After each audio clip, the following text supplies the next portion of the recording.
So let me begin with some background. So why did the foundation want to run these webinars? We wanted to look in more detail at key areas of work taking place in our communities to help shine a light on these local issues and the amazing groups helping to address them, and learn more to inform our own grant making. Taking account of what we learned from our discussions, the Relaunch Fund has 5 main themes, which are reflected in the issues we will be discussing in these upcoming webinars. So today we have Dr. Kerry Taylor from Brightpip, a charity which supports positive parent-infant relationships and infant mental health, working with families in Brighton and Hove. Brightpip is a very small charity with big ambitions to for all babies to grow up feeling safe and loved. We work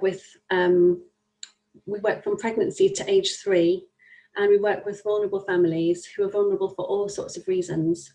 And we're based in children's centres in Brighton. And the work we do ranges from mellow bumps groups with pregnant young women, right through to working with kind of toddlers and older ones. And that could be one-to-one or in groups.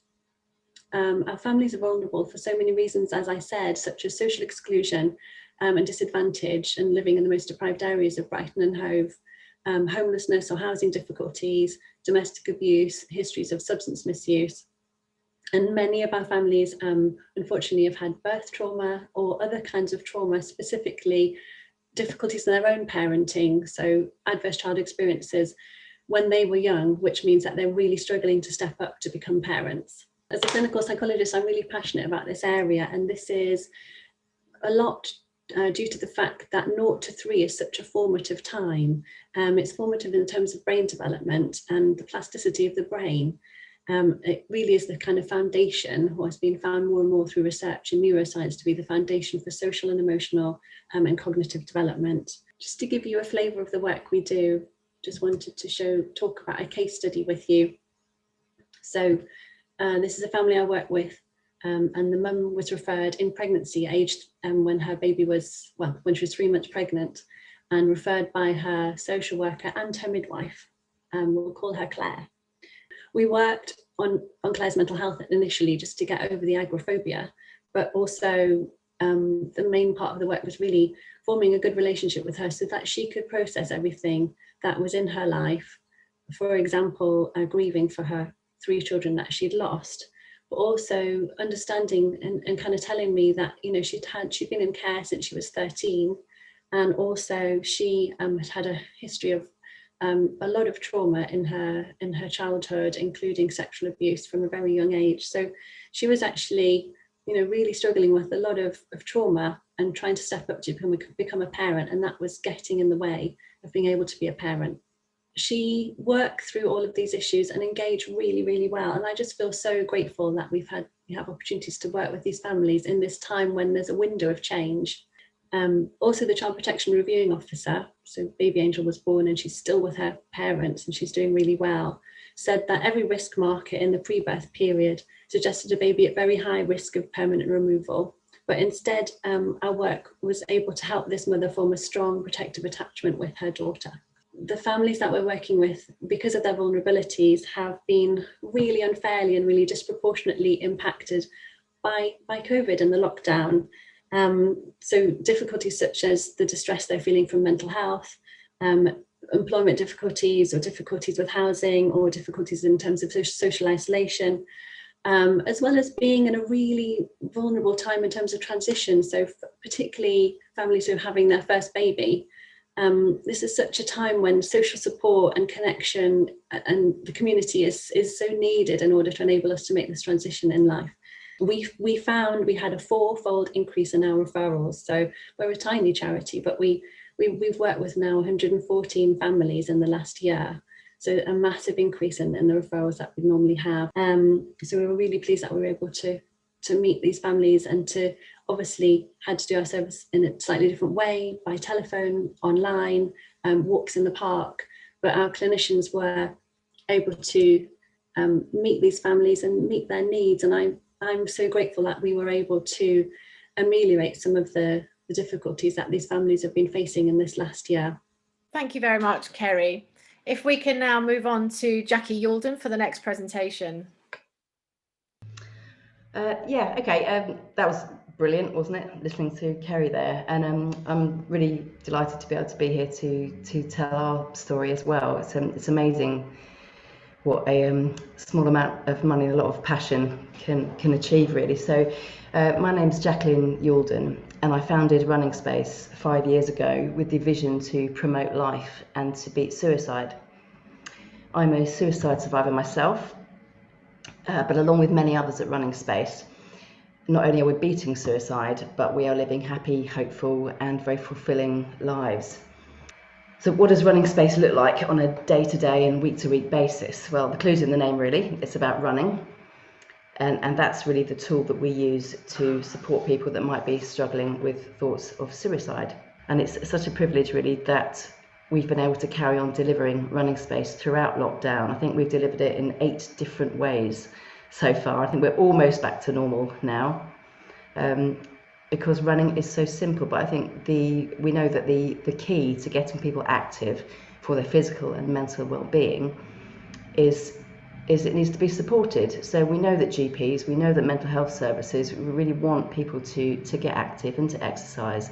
But even for the most motivated of us, that's really difficult to do, and there are a lot of barriers in the way. So we love at Running Space to remove as many barriers as we can. In fact, 80% of our participants have never run before. Learning to run is it's a perfect activity, really, because it's really low cost. We ask people to just have a pair of comfortable shoes and weather appropriate clothing. Part of getting independent is we teach people how to use exactly what's on their doorstep. So we teach people how to walk to run between lampposts, using bins, using their local playground. The other thing is that it's a transferable model, so people can run wherever they are. If they go on holiday for a week, or if they live in the middle of a city, if they live at the top of a fell, you can run. We just love to show you how. When we talk about suicide, we are trying constantly to create networks of safety.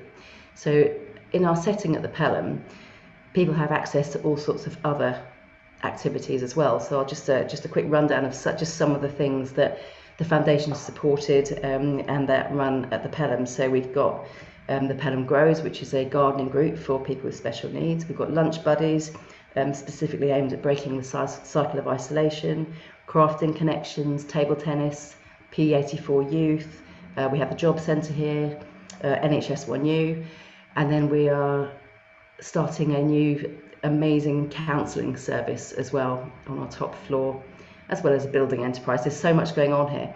And the point about that when it comes to suicide and beating isolation is that, and getting people active, is that we're very visible, but in the heart of a thriving local community.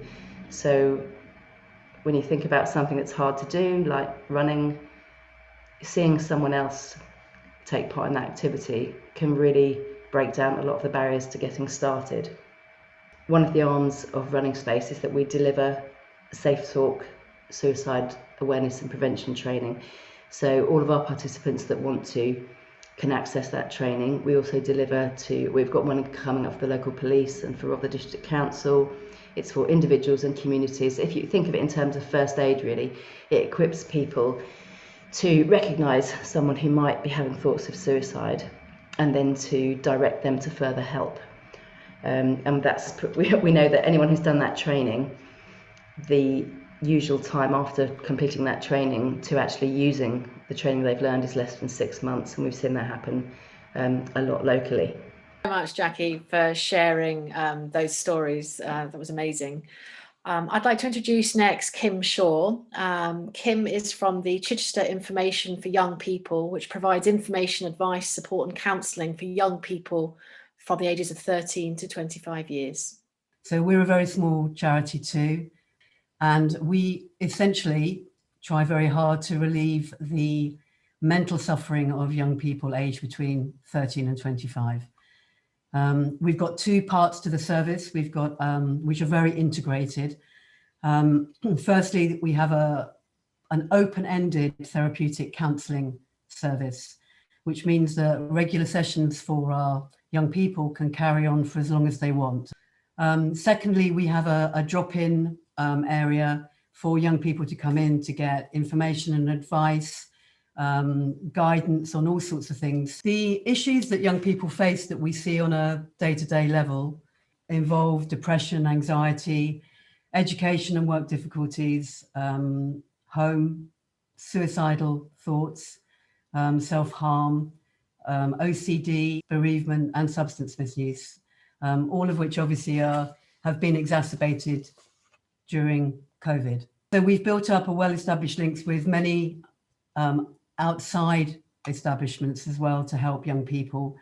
We've often run counselling services for referred pupils at schools. We work with GP surgeries, other mental health professionals. We also work with young people who are put on waiting lists with CAMS or adult services, because often the waiting lists are quite long, particularly at the moment. And rather than people just being left without any support, we give them a sort of safe place, holding place, if you like. And we can also advocate to speed up some of those referrals. Claire was 16 when she first came to Chichester Information Shop, about 8 months before COVID. She lives at home with her granddad, and she started by telephoning our project, calling from under her bed, being very scared. She suffered childhood trauma and experienced flashbacks. She was often very down and has thoughts of suicide to end her pain. She found it too hard to commit to regular weekly sessions, but she continued to come in for emotional support and to use the drop-in services. So she started gradually to communicate with more of our team on the phone, but also importantly, sometimes in person. There was one particular emotional support session where she had a specific flashback and really thought she was in danger, curling up in the corner of the room and was seriously considering harming herself during the session. So our emotional support worker managed to bring her back and discuss a safety plan for the rest of the evening. So brought her back really to where she was in the room. And actually that was a real turning point for Claire, both in terms of her relationship with herself, but also in terms of her trust in our team. And since June last year, Claire's called every Friday, sometimes more than once. When she's finding things very difficult, she sometimes calls on other days of the week too. She then started working remotely with a counsellor and is slowly building trust in that relationship. So essentially, she's gradually growing in confidence and developing self-coping strategies to help her at times of extreme distress. Her particular counsellor also says that she's now starting to laugh in the sessions. And Claire is also expressing a genuine need to restart in-person support as soon as possible. We recently did a questionnaire, and 87.5% of young people reported that they were worried about the longer term impact of COVID-19. So we're really anticipating a big increase in numbers coming into the service. We're wanting that warmth of human connection, if you like, those relationships that are built when you're in a room together. Also, the idea that when many other places are going to be concentrating on remote work, we are very much going back to the in-person, face-to-face focus. As Kerry said at the beginning, the reason we're doing these Sussex Uncovered webinars is literally to uncover or shine a light on the amazing work that is happening in our communities every day, and especially in Sussex. I think we are truly blessed with a really strong volunteer sector, with amazing people doing brilliant things. The thing that strikes me so much, I mean, today, but also every day working at Sussex Community Foundation, what a privilege it is to do our work. It feels very humbling as well, having heard the amazing work that the three of you have all done. So thank you for what you do, thank you for what you've done, and thank you for letting me do the sum up.